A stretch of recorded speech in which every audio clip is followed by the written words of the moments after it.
Hi, everyone. Welcome to Living Your Best Life with Eddie Stone, founder and CEO of Touchstone Essentials. Hello, Eddie. Hello, Pari. So nice to be with you this evening. Nice to be with you too. How are you? I'm great. Happy holidays to you and to all of our viewers on this fine season, whatever you're celebrating. I know that we have Hanukkah coming up next week and Christmas and just a lot of different holidays. And then, of course, there's New Year's, right? Everybody getting excited about New Year's. I guess maybe the Chinese aren't quite ready to get to their New Year's yet, but a lot of New Year's celebrations. So certainly a very fun time of the year. And one thing I've been thinking about is that it isn't just that it's the end of 2019, it's that we have a whole new decade. 2020 is an entire new decade to try to do our best and be our best self. And so pretty exciting time. Yeah, it sounds great. And I believe that many people, they already have their plan for the coming years, like what they want to be a new person, do Yeah. everything new in their life, new plans, that is great. But just keep up with your plans. And I think that's very smart. A lot of people, they'll talk and they'll say, okay, I'm going to make on New Year's Eve or New Year's Day, I'll make a declaration. I'll declare to leave my old job and get a new one, or I'm going to get a new relationship or lose some weight, whatever it happens to be. But I think the people that are the smartest and the most likely to be successful, the ones that before they get to New Year's, they decide what it is they want and they start to develop their plan. And I think that kind of planning makes it far more likely to occur. I did a talk recently on Facebook Live, and one of the things I believe is that as adults, you once you get past sort of your 20s, right, and you're an adult and you have all these responsibilities, your plans can be really complicated, right? You may have 22 steps to a new fitness plan or whatever it happens to be. And I think that can be really hard because there's so many steps and so many challenges, because for the same distractions that you had this year that kept you from your plan, those same distractions will happen next year. And so I've really tried to encourage people to identify what's the one thing they could do every day that would allow them to make a change or make 2020 different than 2019. I try to visualize, okay, it's early December of 2020. So what did you do different that made your goals, dreams come true, whatever they are? And so I try to keep it more simple, not so complicated. Uh-huh. That's great.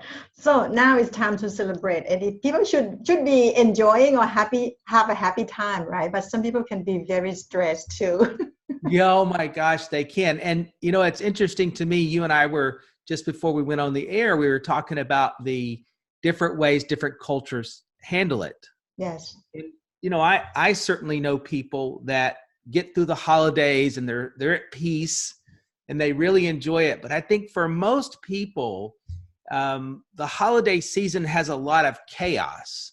There's a lot of demands placed on us, right? People expect things from us, not just that they might expect gifts or something like that, but your aunt wants you to come to her house, and your mom and dad want you to come to their house, and your sister wants you to come to her house, and your brother wants you to come to their house. And so, next thing you turn around, it's just chaos. And you have this, really, you're well-intentioned, but all of a sudden you've left your home 5 nights this week, and you're just sort of exhausted from it, because everywhere you go, people want you to be in a good mood and smile, and it can go late into the evening, right, when you're eating and talking and having fun. And I think all that's great, but if you've got 3 or 4 weeks of that, it really can create some stress, right? So the one thing I'm sort of reminded of is that the holidays are not all cupcakes and unicorns and presents that can have a ton of stress. So I have to admit, I've had enough like family and friends and work drama in my life. I sort of developed a plan over the years to sort of help me maintain my sanity. So I'm I don't, after New Year's, I'm like exhausted and I need a vacation because I'm exhausted from it all. So I've got a plan, and if it's okay, I'm happy to share that. Yeah, so please share with us. So I think you know very well how to manage stress, right? I try to, and I'll tell you the one, I think the most important of them all, and it's sort of this one central theme, is your philosophy about the season. And I would never want to tell anybody to, lower their expectations per se, but frankly, you need to kind of lower your expectations, not in a dramatic way to say, well, I'm not going to have fun, or I just won't see my family or something like that. But it's just to realize that the way human nature is, somebody that you love and you think of as a peaceful person, you're all of a sudden going to find yourself in a very chaotic situation with them. They forgot something. You've got to run to the store or whatever it happens to be. And so I just tell people to just remind yourself that stress is out there. And anytime you've got a lot of people gathering, a lot of busy times, let's say you're trying to do some last minute shopping for your wife or your girlfriend or whatever this happens to be, that just to know that there's stress around you. And so you've got to find your inner zen, during this time of year, because I do think once you do that, it really helps. And, one of the very first places for me that shows up is when I encounter somebody, and I try to remember this all year long, when I encounter somebody that's really stressed out, maybe they're even angry, whatever it happens to be. We'll get people call into the company this time of the year, and we know these customers, and most of the time they're really a calm, cool, and collected person, but all of a sudden we find that they're really stressed, right? And so most of the time what I try to do when I'm talking with someone is I really try to match their energy, and just to help them with communications, right? So sometimes you're talking to someone and they talk a little slower and they take a little time. And so I try to make sure I hear clearly that that's how they're communicating. And so I try to match with them. And then sometimes you're talking to someone in New York City and they don't have time to hardly breathe. And so they're moving fast. And so I'll try to move fast with them because it helps with communication. But this time of the year, when I'm encountering somebody that's really stressed out, I try to make sure I'm just the opposite. Because what I found is that if you have, say, two people that are stressed on both sides, it's not just two people. It's almost like there's three people stressed, right? Their stress is almost combustible with one another.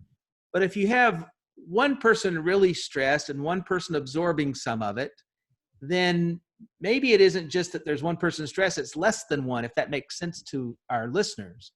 And so this is the time of the year where I try to make sure, no matter what the circumstances are, I try to be calm and reflective of some peace of mind, because I've learned that, and I'll bet you have too, right? You have your kids come to you sometimes and they've got these really stressful situations. They're worried. It almost feels like it's life or death, but you've been around a little bit, it's going to be okay, right? It may just seem like a chaos. And so that's the first thing I tell people to do, is to make sure that you're not participating in the stress. And the more at peace you are, the more likely it is to really bring the whole situation to a calmer point, right? And so with setting expectations for yourself, to just realize these things are going to occur when you see stress, not to get it to amp you up, right? I think those are sort of the beginning ways to sort of manage this. But from a practical standpoint, I think it's also important to not get so busy, particularly with other people scheduling you, that you forget to take care of yourself. If you wake up at, say, 5 or 6 in the morning and you just sort of hit the ground running, you're just, from the minute your feet touch the floor, you're grabbing a shower and you're racing out the door, and you don't stop long enough to eat or whatever it happens to be, or you get to the office and somebody brought donuts because it's the holidays, or, all these kinds of things. So there's a ton of sugar, and, you can be at 5 or 6 o'clock or 7 o'clock and you haven't really had time to just take a deep breath, or you haven't walked or planned for exercise, and you're not going to be able to exercise like you normally would, because you're going to meet someone out for dinner, or you're going to go spend some time at the shopping mall, buying presents or whatever happens to be. And so this can go on for days at a time, and all of a sudden you've broken your routine and you're not really doing those things to help you manage your own stress and how you eat and your own exercise routine. And so I really try to encourage people to look at their calendar. And here's what my habit is. I look at my calendar on Sunday evenings, sort of after the weekend, and I'm not long before I'm going to bed. I'll take a few moments and I'll look at my Monday schedule and my Tuesday and my Wednesday and my Thursday and my Friday, and I'll just ask myself, where am I going to find some time to exercise with that schedule or take a walk? My wife was gone most of the day, and when she came back today, I was pretty drilled into my work, and she said, hey, let's just take 20 minutes. It's good enough weather, particularly for this time of the year. Let's just take 20 minutes and take the dog and take a nice walk around the neighborhood. And I have to say, at first I'm like, oh no, I don't have time. And I thought, man, that's exactly why I need to do this. I need to take 20 minutes to regather myself, so I'm a little fresher to be able to talk to Pari this evening, or whatever it happens to be. And so I encourage people to really think about that and not let their routine that keeps them healthy get away from them. As we've talked about on this show, you're going to have plenty of meals that are too rich and too indulgent because it's the holiday season. That's okay, but you just like with exercise or taking a deep breath or whatever it happens to be, make sure you mix in a good healthy meal, and you kind of survive the holidays. You find a breath to enjoy the holidays, but you survive them. And so that's one of the things. So expectations is big. Don't participate in stress. Make sure you find a moment to hold on to your care for yourself, what I call self-care. And then the other one, and I slightly touched on it, but I set this aside as an independent point because I think it's so critical. I really believe it's as important in December as it is in January or any time of the year to exercise.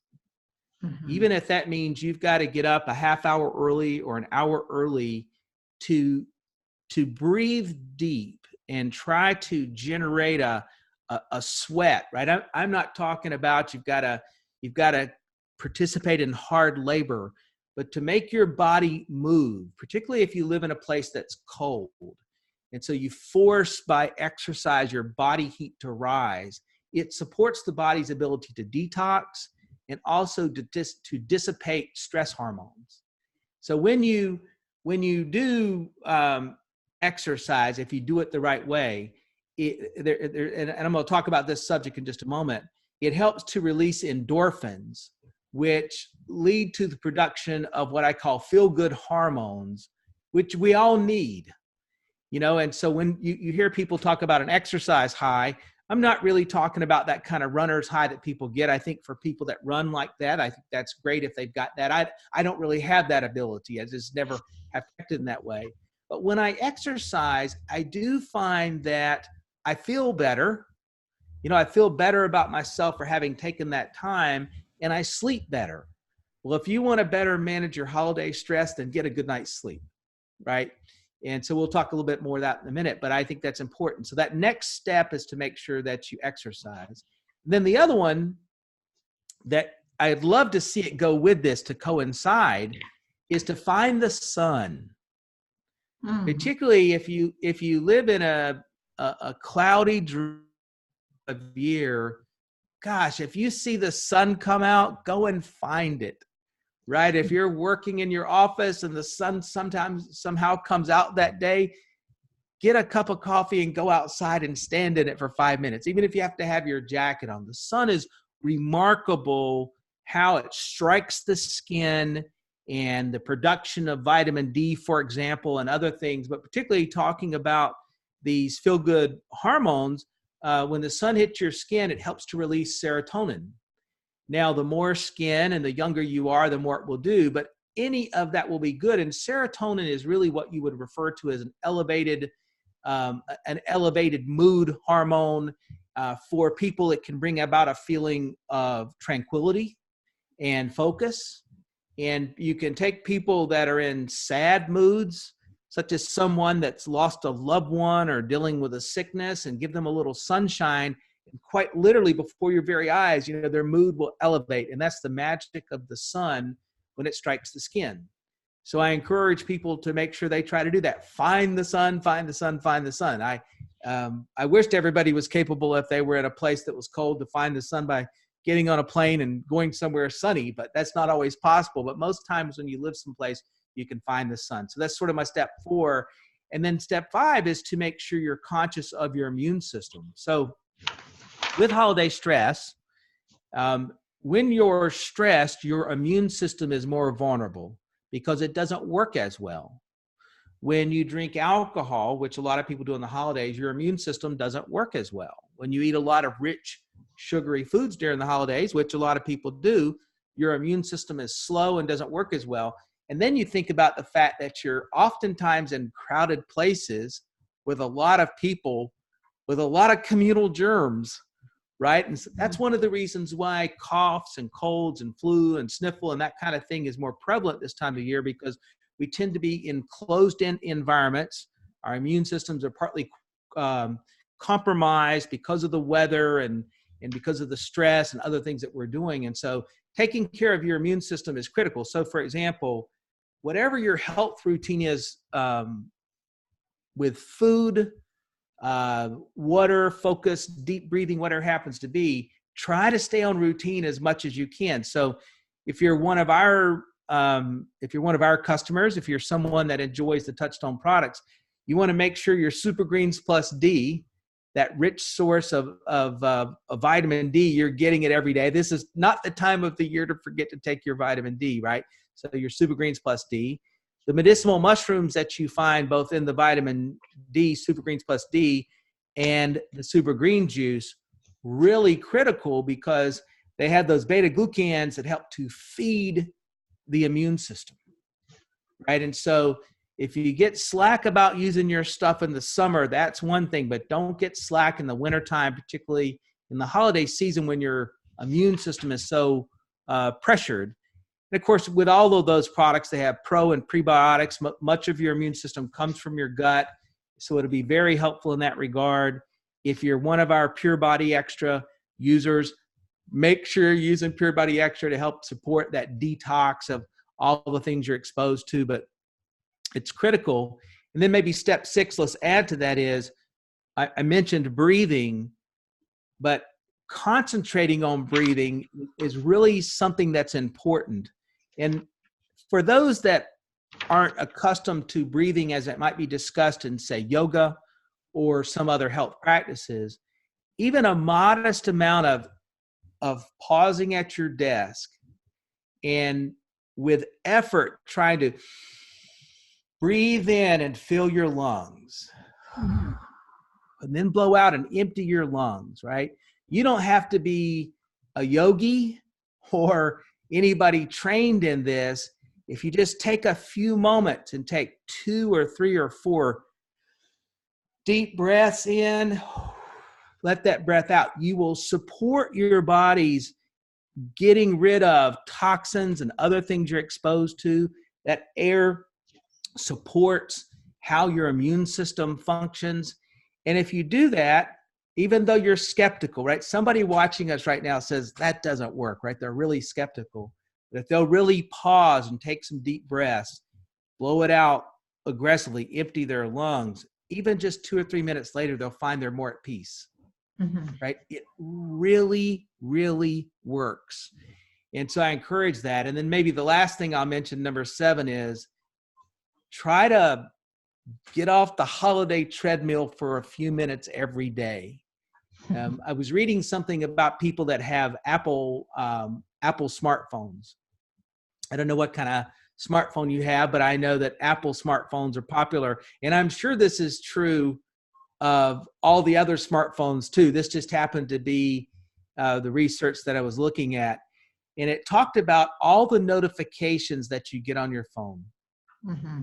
And the average adult, not kids, because the number is probably higher for kids, the average adult winds up looking at their phone close to 80 times a day. And then I think about the people I meet now. So as a habit on my phone, I don't keep the sound on because it just would ding, ding, ding, ding throughout the day. And I I think I would be a nervous wreck. That's when the stress would get the best of me. And so each person's got to decide on sort of what makes the most sense for them.